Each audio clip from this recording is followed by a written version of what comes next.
ابو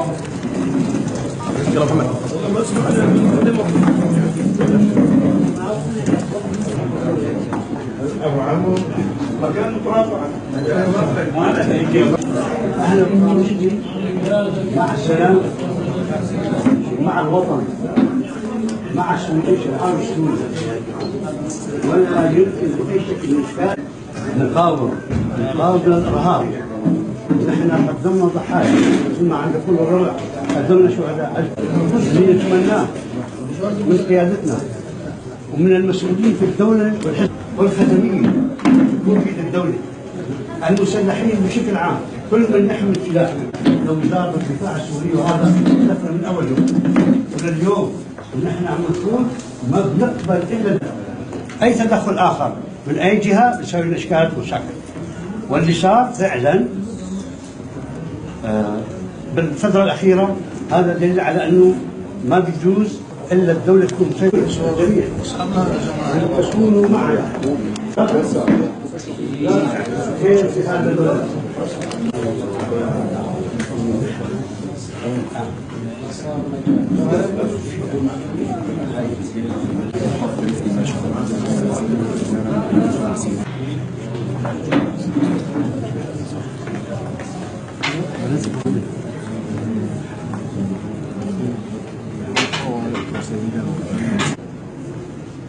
سيادة المحافظ وكل العمداء مسؤولي الأفرع الأمنية وكل السادة المسؤولين الحاضرين ها هنا، نرحب بكم في مدينة القامشلي، المدينة التي لها خصوصية كنا والبشعة على وطننا الحبيب سوريا.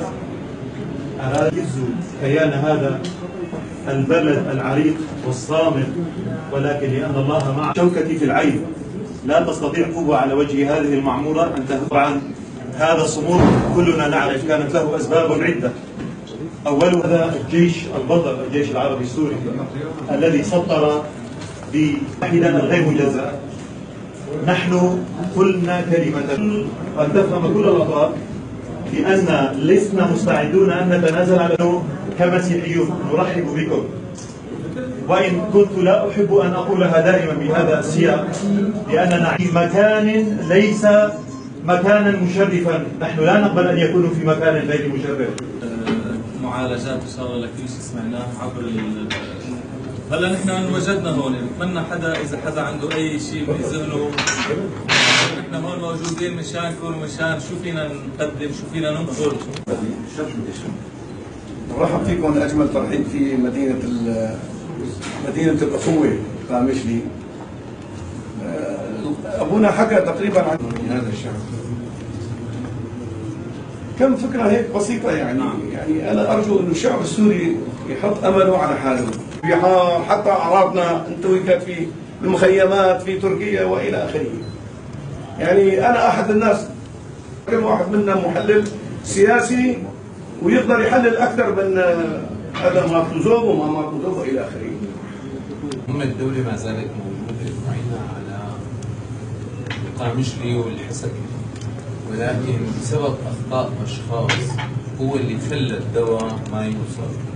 ومو كان مهمة وزارة الصحة هذا الموضوع، أخطاء في نقابة الصيادلة هي اللي خلت عدم وصول الدواء إلى مدينة الحسكة أو القامشلي أو الجبال.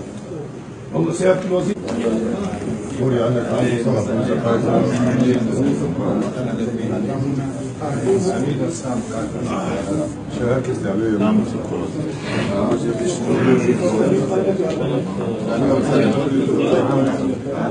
أنت عملت انقلاب أبو عامر مرحبا فيكم.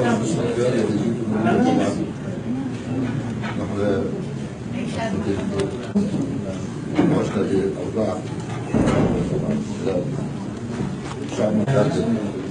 نحن نقول اللي يصبر صبور. قدم تضحيات كثيرة الأمن والسلام مع تفضل سيد المحافظ. والله واحد يعرف كم زملائنا من ألمان من